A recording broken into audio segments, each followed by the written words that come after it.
the other day I was reading this book. Isn't that just the most lovely cover that you've ever seen?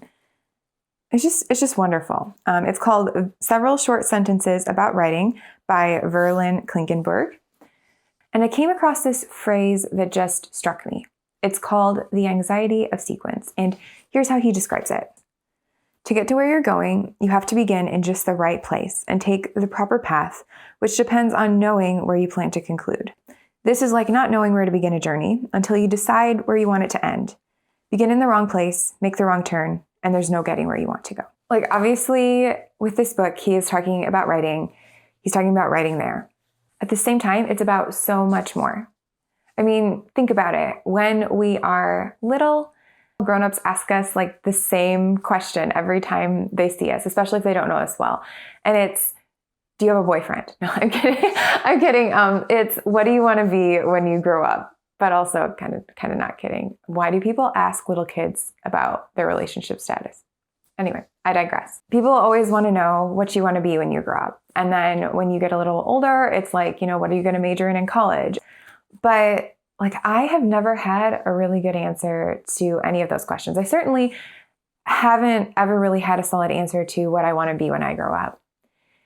And when I was in college, I flipped my major like 4 times before settling on communications, which, I mean, I love communications. I am not dissing that at all, but it is kind of a like, do anything, go anywhere with it degree. Knowing where you want to end and backing yourself up to get there is a legitimate way to plan your life. I think there are certain professions where you really do need to do that, right? If you want to be a doctor and you don't want to be like, 50 years old by the time that you get there, you probably need to have sort of an idea that you want to be a doctor so you can get the grades and get started on those classes. But yeah, like when we're young, people expect us to know where we want to end up.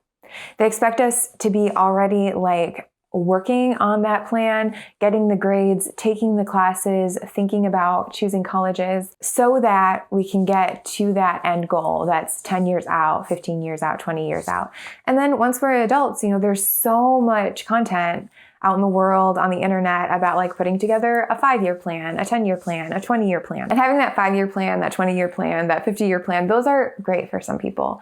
I'm not dissing that at all. But for me personally, and I don't think I'm the only one like this, I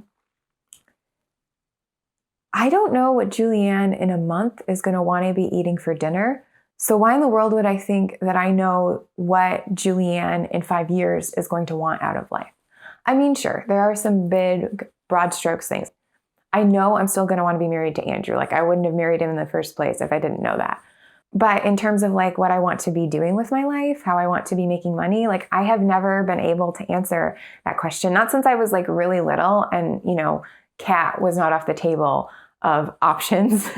Like I haven't known the answer to that question in my whole life. And now that I'm in my 20s and I'm a little bit past that, high school, college phase, I realized that a lot of my peers, even the ones that seemed most confident about the direction in which they were walking, they didn't know either. Like, first of all, if that's you, that's okay. That's me too. And we're going to be okay.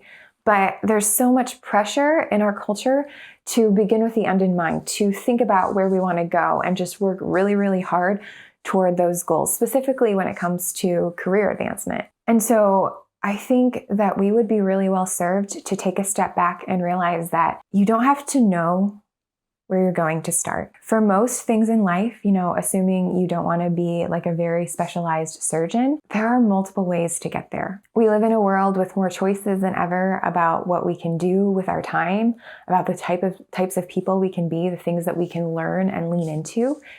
And the wandering and finding and discovering along the way is just as valid as picking a destination and marching toward it unflinchingly. Building a life you love and growing into the kind of person that you want to be doesn't have to happen along a linear and plotted out path.